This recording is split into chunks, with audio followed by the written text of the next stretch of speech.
Bob and Susan have done a phenomenal job saving and getting to a position where they could potentially retire early at the age of 56. Their big concern? Longevity. They're planning for a 40-year horizon in retirement, which is not easy, okay? When we ran their financial plan, when we ran their projections, everything looks pretty good on paper, but despite that, they still have concerns about making the leap into retirement in this early phase, in their mid-50s. So naturally, what I decided to do was backtest their plan over the last 40 years to see how their $2.7 million investment portfolio would have held up using their stated withdrawal rate. And because markets don't always cooperate like they did the last 40 years, I also wanted to run a second scenario. What if they retired with that same investment pool, with that same starting rate of withdrawal, but beginning in the lost decade through 2025. So let's see how this one played out. So their goals are relatively straightforward. They want to be in a position to retire this year at the age of 56. They want to travel. They want to enjoy time with their family and do the things that they want to do when they want to do them. But I will say about Bob and Susan, they were not planning to retire this year. There was some restructuring with their company. Remote work is not really on the table anymore. And so this is why I always talk about on the podcast, plan for an early retirement than you anticipate. I don't care if you love your job. You never know what life could throw at you. But as I said, they've done a phenomenal job getting to this point where they've saved roughly $2.7 million between taxable investments, tax-deferred accounts, and tax-free accounts. I love the balance here. I love the mix. A lot of times, the folks that we've been serving over the last 10, 15, 17 years, the majority, if not all of their assets are in tax-deferred accounts. But because they've built up almost $1 million in this taxable bucket, this is going to be really useful as they bridge the gap past the age of 59 and a half, past the age of early withdrawal penalties on those tax-deferred accounts, and ultimately bridge the gap in those years up until claiming Social Security, up until required minimum distributions kick in, where they can really do some smart tax planning. Because again, one of the challenges that I just talked about on the podcast is when you retire early, before you're Medicare eligible, you need to bridge your health insurance coverage. And the most popular option is the Affordable Care Act, is the ACA. And this is directly related. Your premiums you pay is directly related to your modified adjusted gross income. So having money, almost $1 million in that taxable bucket, is going to really help them minimize the tax impact of those withdrawals early on and open up a lot of opportunities during what I like to call that Roth conversion window. In addition to the $2.7 million portfolio, they also have almost $1.2 million in home equity. So they have a total net worth of just under $4 million. Again, phenomenal job to get to this point where they can even have this conversation about early retirement. Most people can't even dream about retirement well into their 60s, if not 70 years old. As you can see, their current investment allocation is relatively aggressive. It's 87% in stocks and 13% in fixed income. This is an open conversation we're going to have with them, but one of the concepts as well is this idea of bucketing. They're not going to be tapping into their entire investment portfolio in year one. We know that, okay? And at the end of the day, we are going to be focusing in on this taxable bucket for that bridge period in that early retirement phase. And so therefore, we might think about the idea of having a little bit more in the fixed income piece in that taxable account to hedge against that sequence of returns risk, and then have the more aggressive investments inside of the tax-free account, inside of those tax-deferred IRAs and 401ks to hedge against longevity. Because at the end of the day, if we're planning for a 40-year time horizon, longevity, inflation, those become substantial risks. And having 85, 87%, whatever the number is, in equities is going to help them with longevity, but it does not help that sequence of returns risk that everybody is afraid of when they retire early or retire in general. But the key here is two things. Number one, like I mentioned, their plan looks really good on paper. Their Monte Carlo shows an 81% probability of success. I'll just tell you, if you don't know what that means, that's a very good score. Okay. We're not shooting for 100% necessarily. Ultimately, that's going to leave a substantial legacy to your heirs. You're probably going to underspend relative to your capacity, undergift relative to your capacity. So 81% is a great sweet spot to be. 70, 85% is a great place to be based on their goals, based on their objectives. And they have a roughly 4.52% starting rate of withdrawal. So that's what we're going to focus in on in this back test, okay? And I recognize with the back test, we're not considering things like Social Security kicking in later on. I just want to back test starting rate of withdrawal of 4.52%, see what happened over the last 40 years, and then stress test it during that lost decade period to see how Bob and Susan stacked up in both a bull run as well as a bear market. Okay, quickly, we'll just go over the parameters of this particular report. We're going to be starting in January 1 of 1986. Let's go. And we're going to run that through 2025, even into a little bit to 2026, but that's not going to matter. The initial portfolio balance we're going to use is $2.7 million. And we're going to start with that 4.52% rate of withdrawal, which comes out to $123,000 and some change in year one. The key is, though, we're going to be inflating that every single year. Whatever the inflation rate is, that's what we're going to increase the withdrawal by the following year. That's how the rate of withdrawal strategy works. When we look at the investment allocation, we are going to assume they do maintain a more aggressive approach, because not only do they have the capacity to stay more aggressive, but they also have the risk tolerance for it as well. They're comfortable with the risk. They understand the long-term investing nature of their portfolio. It's not a short-term plan. It's a long-term plan. So the 15% is enough of a hedge within their overall portfolio to give them that buffer of about 3 to 4 years of fixed income to cover those expenses if we went through a bear market. And then the other 85% is going to be there to hedge against inflation and longevity risk. So that is going to be a combination of not only US stocks, okay, we have that in the portfolio, but also international stocks as well as fixed income. And we did a combination of long-term bonds, treasuries, as well as intermediate-term treasuries. This is going to be super important when we look at that back test beginning in the lost decade, which we'll talk about a little bit later. So what I first wanted to do is I wanted to segment this into the early phase first on this slide 1. So this is going to be beginning in 1986, and this is going to take us up to the first year in the lost decade. And I just want to show you the power of timing, okay? Obviously, Bob and Susan, they had their crystal ball out back in 1986. Great year, by the way. That was the year I was born. But they had their crystal ball and they said, you know what? This is our time to retire. Let's start drawing from the portfolio, because we know year one, we're going to have a 30% rate of return on our 85-15 portfolio. Year two, it's going to be 10%. Year three, 18. Year four, 21%. As we looked at the beginning, they're only starting with 4.5. So now they're reinvesting all of those excess returns back into their portfolio. So even though, yes, the cash flows are going up by this rate of inflation here, their portfolio after that first 4 years in retirement has increased from 2.7 million to almost $5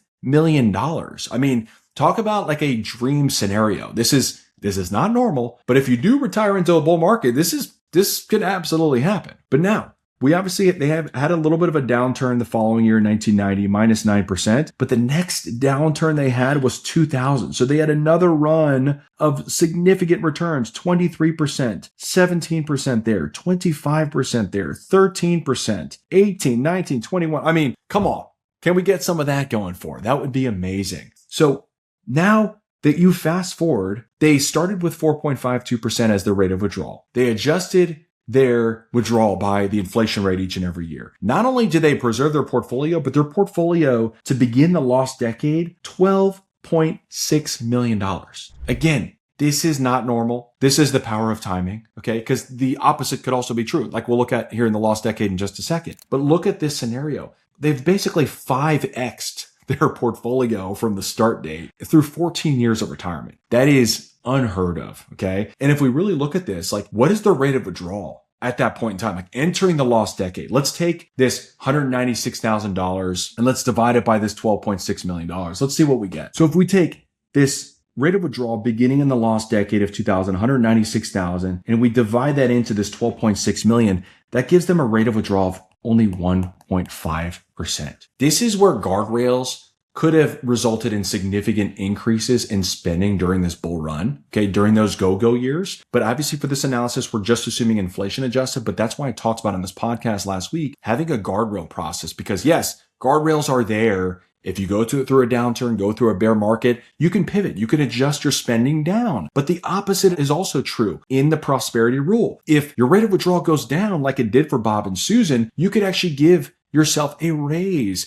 And they probably could have given themselves 5, 6, or even 7 raises during that phase of retirement and ultimately spent more or gifted more during that bull run, during those go-go years, okay? But I digress. We're going to focus on this inflation adjustment. Let's enter the lost decade. We know the rate of withdrawal is only 1.5%. okay, going into the lost decade. And yes, they went through a downturn. Stocks, particularly US stocks, because of the tech bubble bursting, US stocks got hammered, okay? But their portfolio, if you look at the returns, 7% down, 11% down, 13% down, being pretty aggressive, it could have been much worse for them. This is why diversification matters so much in things like international stocks and fixed income. Because yes, the lost decade resulted in a negative rate of return adjusted for inflation during the lost decade. But if you had other assets in your portfolio, you actually experienced a positive average rate of return despite going through the early 2000s and then even 2008. Yes, they went through a negative 30%, but at this point, it doesn't matter for them. Their portfolio, yes, went from 15 million down to 10 million, but they're still 4x from where they started in year one of retirement. So I think they can, psychologically get past going through 2008, 2009. And then what we all know happened, after the Great Recession, we had a bull run up until 2022. We had a blip in the radar in 2022 here, minus 19%. But other than that, everything was positive except for a few years of minus single digits. But then if you look at the end of this one, okay, you look at the end of this one, we have a 40-year time horizon, 4.5%. As we know, it could be too conservative. It could also be, just about right, depending on what you retire into, what type of market you retire into. But look at what happened with Bob and Susan. If they had retired 40 years ago, they started with 2.7 million and they ended 2025 with about $50 million in their portfolio. This is jaw dropping. This is why timing in retirement matters so much. It just as well, if they had retired 14 years later, as we're going to look at here in just a second, it's going to look totally different. But again, this is why that 4 to 5% rule that a lot of people follow could be too conservative and it could result in underspending. Okay. It could result in you taking on unnecessary risk. So I think being flexible, having a process to adjust your plan, adjust your spending plan, adjusting your investment plan, okay, using the guardrail framework is super, super valuable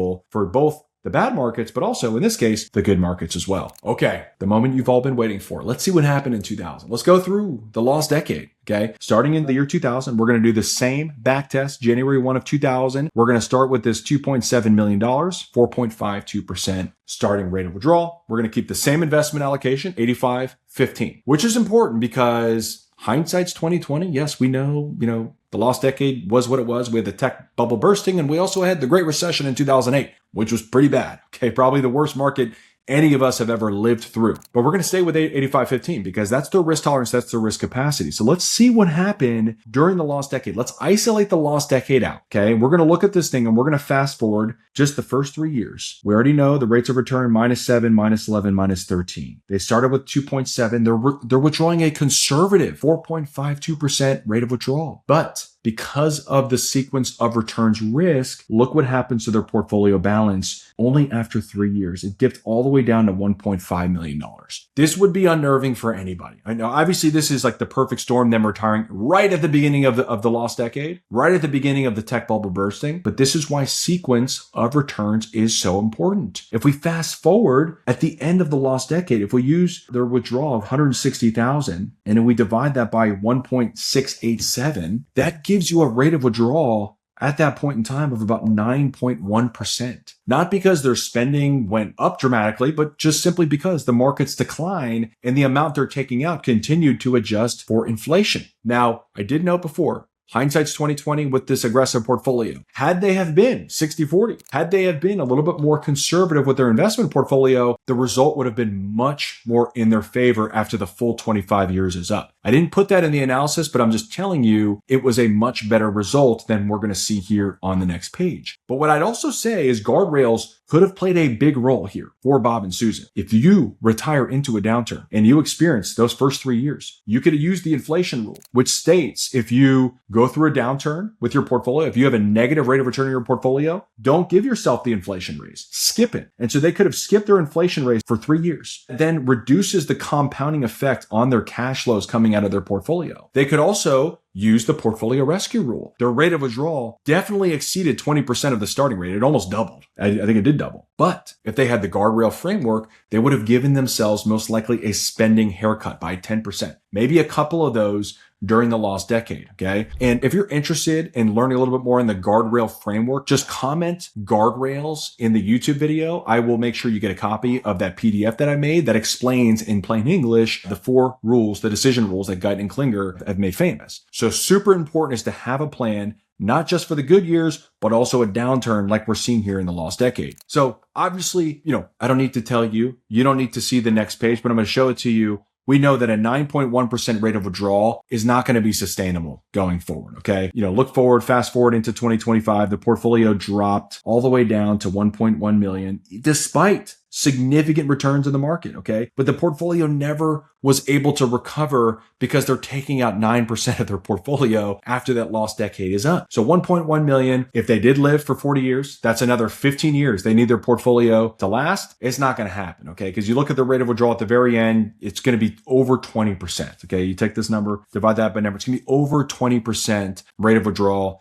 And for the next 15 years, there's no chance this portfolio is lasting. The good news is many retirees can absolutely safely spend 4 to 7%, certainly for 30 years, but oftentimes for 40 years plus, per Bill Bengen's research, the Trinity study. Furthermore, even with Bob and Susan's case, none of our back tests took into consideration a reduction in spending because of things like Social Security kicking in, or because of things like the spending phases kicking in, go-go years, slow-go years, and no-go years. Oftentimes, retiree spending goes down over time. It doesn't accommodate for that. We're assuming pretty plain vanilla assumptions here. That's why the Monte Carlo looked strong. That 81% at the very beginning looked strong. But timing matters. This is the whole point of this video. The whole point of this backtest is that timing matters. And unfortunately, nobody has a crystal ball. So flexibility matters so much more with folks who have a longer term horizon, folks that are planning to retire early, folks who have longevity in their gene pools, or if AI and robots continue to evolve modern medicine and we all live till 120. Super important to be flexible and to be able to pivot and adjust depending on what type of market you retire into. Because certainly you can have good times, like over the last 15 years, but you could also have bad times, like from 2000 through 2009. And I just talked about it in the podcast this past week, live until 100. In my opinion, it's going to be the new norm.